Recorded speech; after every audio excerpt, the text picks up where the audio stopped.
आप सभी को राधे राधे। स्वर्ग और नरक की कहानी, प्रेरणादायक कहानी।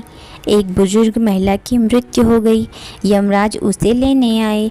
महिला ने यमराज से पूछा, आप मुझे स्वर्ग ले जाएंगे या नरक? यमराज बोले, दोनों में से कहीं नहीं। तुमने इस जन्म में बहुत ही अच्छे कर्म किए हैं, इसलिए मैं तुम्हें सीधे प्रभु के धाम ले जा रहा हूँ। बुजुर्ग महिला खुश हो गई और बोली, धन्यवाद, पर मेरी आपसे एक विनती है। मैंने यहाँ धरती पर सबसे स्वर्ग नरक के बारे में सुना है। मैं एक बार इन दोनों जगहों को देखना चाहती हूँ।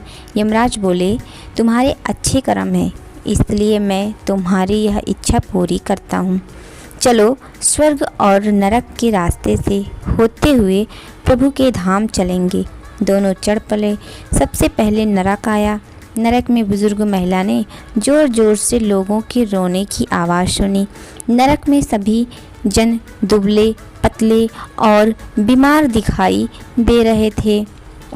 महिला ने एक आदमी से पूछा, यहाँ आप सब लोगों की ऐसी हालत क्यों है? आदमी बोला, तो और कैसी हालत होगी? मरने के बाद जब से यहाँ आए हैं हमने एक दिन भी खाना नहीं खाया। भूख से हमारी आत्मा तड़प रही है। बूढ़ी महिला की नज़र एक विशाल पतीला पर पड़ी जो लोगों के कद के करीब 200 फुट ऊंचा होगा। उस पतीले में ऊपर एक विशाल चम्मच लटका हुआ था। उस पतीले में से बहुत ही शानदार खुशबू आ रही थी। बुजुर्ग महिला ने उस आदमी से पूछा, इस पतीले में क्या है? आदमी मायूस होकर बोला, ये पतीला बहुत ही स्वादिष्ट खीर से हर समय भरा रहता है। बुजुर्ग महिला ने हैरानी से पूछा, इसमें खीर है? तो आप लोग पेट भर के ये खीर क्यों नहीं खाते? भूख से क्यों तड़प रहे हैं? आदमी रो रो कर बोलने लगा, कैसे खाएं? ये पतीला 200 फीट ऊंचा है। हम में से कोई भी उस पतीले तक नहीं पहुंच पाता। बुजुर्ग महिला को उन पर तरस आ गया। सोचने लगी, बेचारे खीर का पतीला होते हुए भी भूख से बेहाल हैं। शायद ईश्वर ने इन्हें यही दंड दिया होगा। यमराज बुजुर्ग महिला से बोले, चलो हमें देर हो रही है। दोनों चल पड़े।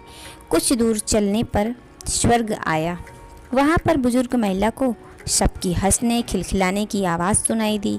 सब लोग बहुत खुश दिखाई दे रहे थे। उनको खुश देखकर बुजुर्ग महिला भी बहुत खुश हो गई।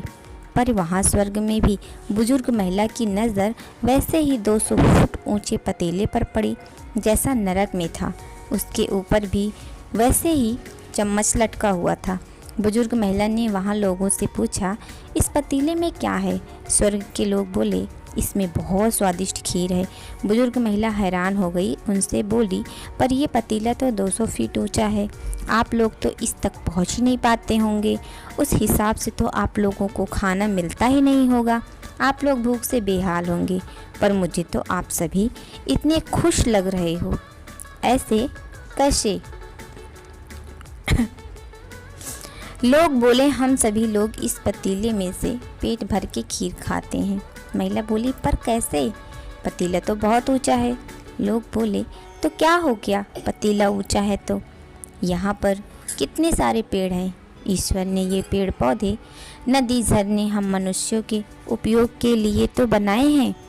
हमने इन पेड़ों की लकड़ी ली, उसको काटा, फिर लकड़ियों के टुकड़ों को जोड़ के विशाल सीढ़ी का निर्माण किया। उस लकड़ी की सीढ़ी के सहारे हम पतीले तक पहुंचते हैं और सब मिलकर खीर का आनंद लेते हैं। बुजुर्ग महिला यमराज की तरफ देखने लगी। यमराज मुस्काए और बोले, ईश्वर ने स्वर्ग और नरक मनुष्यों के हाथों में ही तो सौंप रखा है। चाहे तो अपने लिए नरक बना ले, चाहे तो अपने लिए स्वर्ग। ईश्वर ने सबको एक समान हालातों में डाला है। उसके लिए उसके बच्चे एक समान हैं। वो किसी से भेदभाव नहीं करती। वहाँ नरक में भी पेड़ पौधे सब थे, पर वो लोग खुद ही आलसी थे। उन्हें खीर हाथ में चाहिए।